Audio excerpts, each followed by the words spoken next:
Good afternoon, folks. Had a little discussion with my friends behind me, Dr. Collins and Dr. Fauci, about whether or not I should take my mask off. And the truth is, although we're more than 10 feet away, I think it's important that I not. It's critically important, the message. I realize I'm speaking to a vast majority, at least I hope I am, of the folks out here at NIH. You know that wearing this mask through the next year here can save lives, a significant number of lives. And so I apologize if you don't hear me as clearly as you should. I'd like to start off by thanking Dr. Collins and Dr. Fauci for hosting me today. I spent a lot of time working with Dr. Collins on the Cancer Institute matters, and I said he's the first person I called to ask if he'd stay, but then I was reminded I called Dr. Fauci before I got elected to say, would you stay if I came? So thank you both for staying. Our nation is fortunate to have both of you in these critical roles, and that goes for the world-class doctors, scientists, researchers here at NIH. And I just toured the Vaccine Research Center with Dr. Collins and Dr. Fauci and Dr. Graham and Dr. Colbert. It's incredible. It's a place to go where our top minds spend years researching vaccines and treatments for all kinds of viruses and partnering with academia and industry to prepare for the next one, because there will be others. HIV, influenza, SARS, MERS, West Nile, Zika, Ebola, and today, COVID-19. To all of you, your work made possible the remarkably rapid development of COVID-19 vaccines we have today. It's incredible. Initially, people were talking years, if not decades, before we'd have a vaccine. On behalf of a grateful nation, and I don't say that lightly, on behalf of a grateful nation, I want to thank you and your families for your work and your sacrifice. For there is no doubt your family sacrificed a great deal for the endless hours you put in to save the rest of us. And I know it wasn't easy. The devastation of this pandemic, the loss of life and livelihoods, hasn't spared the scientific community. Labs closed, research delayed, careers disrupted, especially for those in training. Yet with every moment of despair in this past year, you and all the heroes and heroines on the front lines and the frontiers of this pandemic remind us who we are. We are America. We never give up. We never give in. We give back, and we follow the science and find the answers. That's what all of you do here. That's what we've seen all across the country. The scientific community repurposed labs to work on COVID-19, developed therapeutics, new diagnostic technologies, and vaccines in record time. And you're highlighting lessons learned on the importance of pandemic preparedness, public-private partnerships, real-time data sharing, and most of all, speed and efficiency without compromising science and good conscience. Look, you're an incredible group of people. I've been out here many times trying to help my son who passed away with cancer. You're an incredible, incredible group of people. And that's not hyperbole. We know we still have a long way to go. It's no secret that the vaccination program was in much worse shape than my team and I anticipated. We were under the impression and been told that we had a lot more resources than we did when we came into office. We've only been here 3 weeks, but we've learned a great deal in those 3 weeks. While scientists did their job in discovering vaccines in record time, my predecessor, to be very blunt about it, did not do his job in getting ready for the massive challenge of vaccinating hundreds of millions of Americans. He didn't order enough vaccines. He didn't mobilize enough people to administer the shots. He didn't set up federal vaccine centers where eligible people could go and get their shots. When I became president 3 weeks ago, America had no plan to vaccinate most of the country. It was a big mess. It's going to take time to fix, to be blunt with you. I promised when I did my inaugural address that I'll always be straight with you, give it to you straight from the shoulder. I will not walk away when we make a mistake. I'll acknowledge it and tell you the truth. We started on day one. We won't have everything fixed for a while, but we're going to fix it. First, the vaccine. I know people want confidence that it's safe. Well, listen to Dr. Fauci. I did. I got my shots. My wife Jill did. Kamala did. And her husband Doug did. So, Dr. Fauci and Dr. Collins got it also. It's safe. And we need more people to get vaccinated to beat this pandemic. That's why in the first 3 weeks that I've been in office, we've increased the supply of weekly vaccine shipments to the states by almost 30%. That means millions more Americans will get vaccinated in February than the previous administration was on track to do. But that's just the start. We bought more vaccines. 2 weeks ago, I directed Jeff Zients, who's here with me, my COVID-19 response coordinator, to work with the Department of Health and Human Services to purchase more vaccines. Just this afternoon, we signed final contracts for 100 million more Moderna and 100 million more Pfizer vaccines. We're also able to move up the delivery dates with an additional 200 million vaccines to the end of July, faster than we expected. And in further good news, both companies agreed, and we're now contractually obligated to expedite delivery of 100 million doses that were promised by the end of June to deliver them by the end of May. That's a month faster. That means lives will be saved. That means we're now on track to have enough supply for 300 million Americans by the end of July. It may not sound like the urgent progress we need, but let's be clear.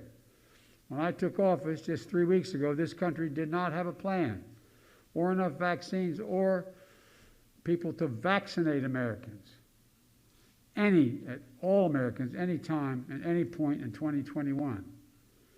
Within 3 weeks, round-the-clock work with so many people standing behind me and in front of me, we've now purchased enough vaccine supply to vaccinate all Americans. And now we're working to get those vaccines into the arms of millions of people. In just 3 weeks, we deployed over 1,000 federal staff to vaccination sites around the country. We're helping give shots and set up and speed up vaccination operations. To date, we've also provided $3 billion to 37 states and territories and tribes to bolster existing vaccination centers and create more of the centers where we administer the vaccine. For example, 3 days ago, Vice President Harris and we had a virtual tour of a federally supported vaccine center in a parking lot of the Arizona Cardinals Stadium in Glendale, Arizona. It's open 24/7. Folks who are eligible can call by phone or sign up online for an appointment. They literally drive in, stay in their cars, get a shot, get a card, and schedule the next shot. On average, it's about 30 minutes from start to finish. In just 3 weeks, the site has administered 160,000 doses, now averaging 8,000 vaccinations through day and night. Look, it's coordination between state and federal government and the private sector partnership is essential. One of the nurses coordinating the effort in Arizona said the work was like administering, and I love this phrase, Doc, she said, like administering a dose of hope. Like administering a dose of hope. Let me say that, a dose of hope. We're going to get those doses of hope out at new and large-scale vaccination centers that were set up by the federal government. During the Super Bowl, we got a call from the NFL. The commissioner of football, Goodell, said we could have access to all 30 of the NFL stadiums for mass vaccination sites. We just announced we've worked with the governors to set up these new federally run sites in California, New York, Texas, with many more to come. We're going to target communities that have been the hardest hit and will be staffed by our military, the Federal Emergency Management Association, FEMA, Same people who respond to hurricanes and storms and the like, and other federal experts at the Department of Health and Human Services and the Department of Agriculture to get vaccinators to make sure it gets in people's arms. When I got to office, there was no federal plan, none, to ship vaccines directly to local pharmacies. So folks who are allowed to get a vaccination under the state rules as the allocation of who gets in line are allowed to get one, can schedule an appointment now and get COVID-19 vaccine shots like they would a flu shot from their pharmacy. It will start today, that program. And for folks who can't get to a pharmacy, we're deploying mobile units and sending vaccines to community health centers, federally run community health centers, to take care of the poorest of the poor that reach the hardest hit and the most underserved areas in the country: Black, Latino, Native American, and rural communities. This is an important piece to ensure racial equity remains at the center of our COVID-19 response, which is something I know Dr. Collins and Dr. Fauci are focused on as well. Another point of progress is we're deploying more vaccinators. We're now allowing retired doctors and nurses to come back and administer shots. We're deploying federal vaccinators, and over the last 3 weeks, we've put hundreds of new vaccinators in the field and are lining up thousands more.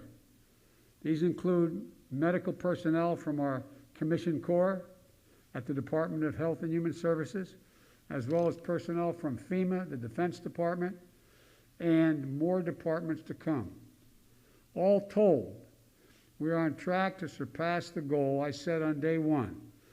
When I was sworn in, just before I was sworn in, I indicated that my hope was to administer 100 million shots in the first 100 days of our term. I believe we'll not only reach that, but we'll break that. But like I said before, that's just the floor. That's just the floor. Our end goal is beating COVID-19, which brings us to the challenge that remains. We remain in the teeth of this pandemic. January of 2021 was the deadliest month we've had.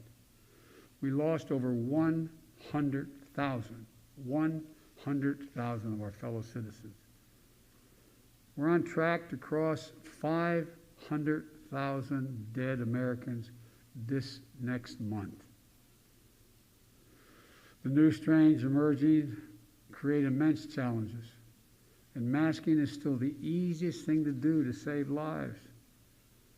But we need everyone to mask up. And by the way, I know it's a pain in the neck, but it's a patriotic responsibility. We're in the middle of a war with this virus. It's a patriotic responsibility. Not only if you care about your family, you care about your fellow Americans. You realize more people have died in the last 12 months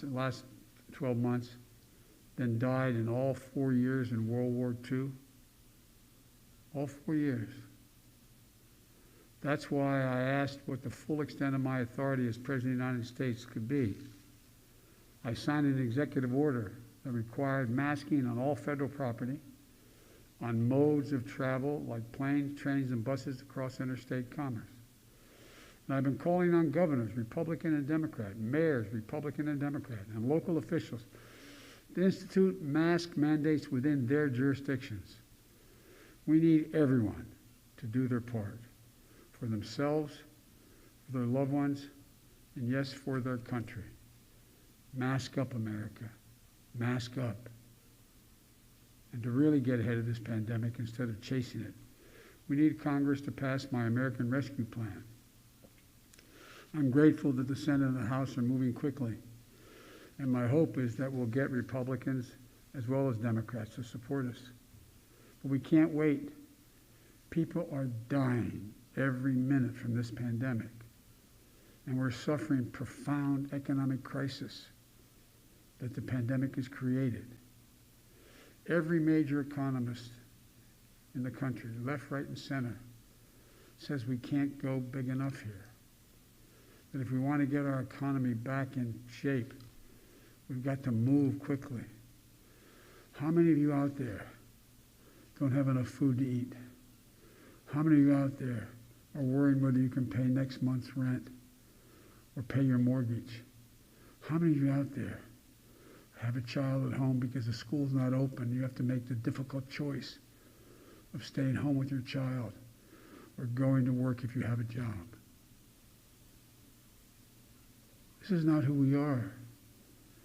The United States of America, we take care of our own. And job number one of the American Rescue Plan is fighting the pandemic. It puts $160 billion into our national COVID strategy, which includes more money for testing and tracing, manufacturing and distribution, and setting up vaccination sites, everything that's needed to get vaccines into people's arms. The American Rescue Plan also includes $4 billion to build new manufacturing plants, so we are ready to manufacture vaccines we don't have to wait. You know, there's simply nothing more important than getting the resources we need to vaccinate people in this country as quickly as possible. As quickly as possible. We're not going to get our economy back in shape and millions of people back to work until we beat this virus.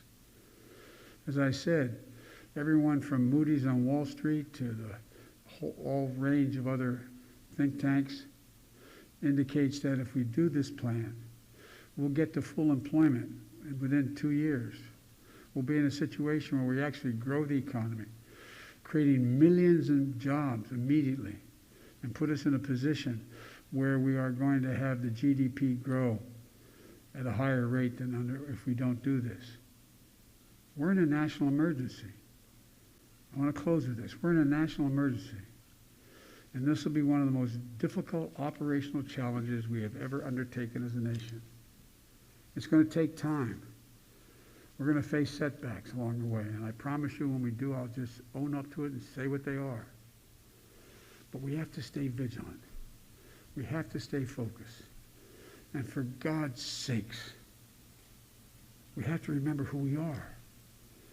We are the United States of America. We can do this. We have the resources. We just have to choose to use them. We have to do what all of you do here at NIH and across the scientific community. Keep the faith with purpose, vision, and with every dose of hope we have. Folks, remember, like I said, this is America. We have never, never, never failed. We've decided to stand together and act together. That's who we are. That's not chauvinism, that's just a fact. We've never failed, we stood together. If there's ever a time we need to stand together, it's now. May God bless you all. And may God bless everyone here at NIH, all the doctors, scientists, and researchers fighting this pandemic and saving lives. And may God protect our troops. Thank you very, very much. You're the best America has to offer here at NIH. Thank you from the bottom of my heart.